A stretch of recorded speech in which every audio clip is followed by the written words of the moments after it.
On February 28, 2026, the United States and Israel launched Operation Epic Fury, B-2 stealth bombers, Tomahawk cruise missiles, and ground-launched rockets hitting targets across Iran.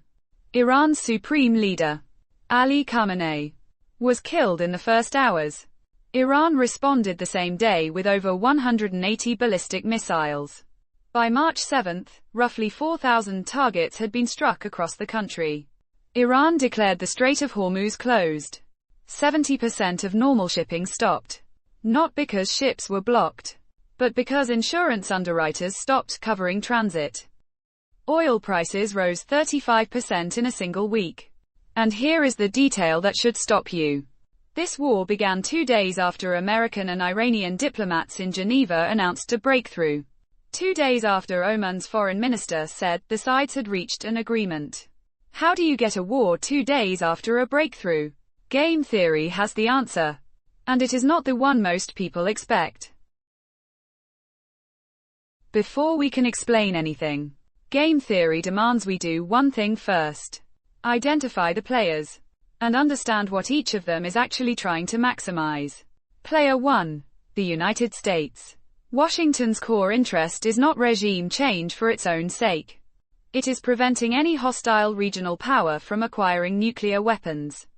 Because a nuclear-armed Iran would fundamentally alter the balance of deterrence across the Middle East. Secondary interest. Maintaining freedom of navigation through the Strait of Hormuz, through which roughly 31% of the world's seaborne oil flows. Player 2. Israel. For Israel, a nuclear-armed Iran is not an abstract geopolitical problem. It is an existential threat. Iran's leadership has, at various points, stated explicitly that it seeks Israel's elimination. A nuclear-armed adversary that funds proxy militias on 3 of Israel's borders is a threat of a different order. Player 3. Iran. The Islamic Republic's regime has 2 survival goals in direct tension with each other. First, regime survival. Second, acquiring nuclear deterrence. Not necessarily a bomb, but the credible capability to build one, which functions as insurance against the kind of regime change the United States has pursued. Elsewhere, Iran watched what happened to Libya and Iraq after those countries gave up WMD programs the lesson their leadership drew. Deterrence is the only guarantee. Notice the structure this creates. All 3 players have payoffs that make the status quo acceptable only if it is stable. Iran is currently enriching to 60%. Enough to signal capability. The moment it approaches 90%. Weapons grade. The payoffs for the other players change. And when payoffs change in a strategic game, the equilibrium can tip. Now we come to the first key concept. The commitment problem. A commitment problem arises when a player would be better off if they could credibly promise to behave a certain way in the future, but cannot make that promise stick. Iran's commitment problem is structural. The Islamic Republic is not a monolith. The negotiating team, the IRGC, which controls centrifuge operations, and the supreme leader who sets grand strategy. These entities have different interests. Even if one Iranian negotiator genuinely intended to honor an agreement, there was no mechanism to bind the IRGC's centrifuge operations, and no way to guarantee a future supreme leader would hold to the deal. The US and Israel had a mirror commitment problem. No administration can bind the next one. No Israeli government can commit to never strike when its successor might face a different threat. Assessment. This is why the Geneva talks were irrelevant to the structural dynamic. Even a genuine diplomatic breakthrough cannot solve a commitment problem. The players knew they couldn't trust each other's future selves.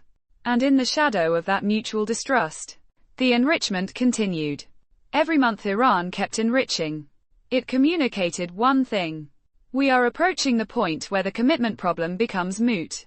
Because we will have the capability regardless of what we promise. For years before 2026, the nuclear standoff existed in a particular kind of stability. Iran enriched, but slowly enough that US and Israel calculated the cost of striking was higher than the cost of Waiting. Iran, for its part, calculated that enriching to weapons grade would trigger a strike before it could build and deploy a weapon. So it stayed at 60%. This is a Nash equilibrium. No player wanted to deviate. Let's map this out. Rows. US and Israel choose to strike or don't strike. Columns. Iran enriches to 90% or stays at 60%. Fill in the payoffs. Striking when Iran is at 60% is costly for both. -1.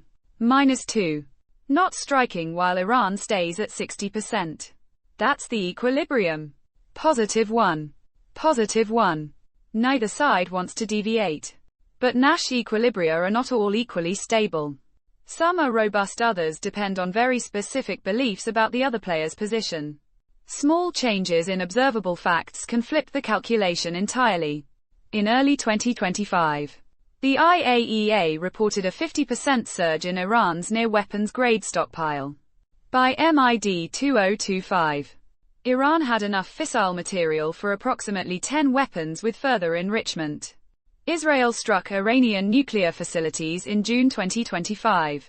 Those strikes damaged infrastructure. They did not destroy the fissile material or the technical knowledge. After the strikes, Iran's breakout timeline shortened even further, because the regime concluded any remaining restraint was pointless. By February 2026, Iran was assessed to be weeks from breakout. The don't strike payoff had reached zero. The equilibrium tipped. The Geneva breakthrough 2 days earlier was structurally irrelevant. It could not change the arithmetic. Once Operation Epic Fury launched, Iran faced a problem. How do you deter a military campaign when you're already being struck? This is where Thomas Schelling's concept of brinkmanship becomes essential. Brinkmanship is the strategy of deliberately creating shared risk to force the other party to back down. The Strait of Hormuz is 21 miles wide at its narrowest point. 13 million barrels of oil pass through it every day. Under normal conditions, tankers transit freely. Iran's closure declaration was a brinkmanship move. By accepting the economic cost to Iran of disrupting its own oil exports, it imposed a shared cost. 31% higher oil prices hit American consumers, European allies, and Asian trading partners simultaneously. The logic is counterintuitive. You make yourself credibly willing to accept a bad outcome in order to make your threat credible. A threat you're clearly not willing to follow through on is not a threat. The US counter-move, deploying carrier groups to escort tankers, was a counter-brinkmanship signal. We can absorb the shared cost, we will not be pressured into stopping. Whether this resolves into negotiated settlement or continued escalation depends on which side's resolve proves more credible. Game theory describes the structure. It cannot tell you who will blink. Let's use a sequential game tree to map out where the conflict sits now. In a sequential game, decisions unfold in order, and each player observes the previous move before deciding. At the root of the tree, US and Israel have struck. Iran has responded. The US and Israel now have 3 branches: escalate, hold at current intensity, or offer a conditional halt. Trump's demand for unconditional surrender is a maximalist anchor, a deliberate opening position set far above any realistic settlement point, which shifts the perceived midpoint of any eventual negotiation upward. Iran's branch from the escalate node: absorb the strikes and wait, escalate to weapons-capable enrichment, or seek a back-channel ceasefire through intermediaries like Qatar or Oman. The tree has a critical asymmetry. Iran's leadership has changed mid-game. Khamenei's assassination created genuine uncertainty about who holds decision authority and whether successor leadership will pursue the same strategy, a more moderate one, or a more radical one. Game theory assumes players with known preferences. When a key player is replaced mid-game by an unknown actor, the tree's probability branches become very wide. This is game theory correctly telling us the outcome space has widened. We have used game theory to explain a great deal. Now we have to be honest about what the model does not capture. Game theory assumes players with stable, consistent preferences who maximize expected payoffs. Real players, especially under acute stress, regime transition, and existential threat, often don't behave this way. First, Khamenei's assassination. The rational actor model assumes successor leadership inherits the same payoff function. A successor who needs to consolidate power may need to signal strength, even if pragmatism would suggest negotiation. A successor who genuinely believes in martyrdom doctrine has a different payoff function, one where dying in resistance has positive utility. Second, IRGC factional dynamics. The IRGC is not a unified actor. Different commanders have different risk tolerances. The Kuwait friendly fire incident. 3 US F-15Es shot down by a Kuwaiti F-A-18 in a friendly fire misidentification is a perfect example. A game theoretically irrelevant accident that could trigger unintended escalation. Third, fog of war. When 4,000 targets have been struck in 4 days. No command structure has perfect information about what remains operational. Game theory can model uncertainty, but it assumes players know the distribution of possible states. In acute warfare, players often don't know what they don't know. These limitations are not reasons to abandon game theory. They are reasons to use it as a diagnostic lens rather than a crystal ball. The model told us the equilibrium was going to break. It was right.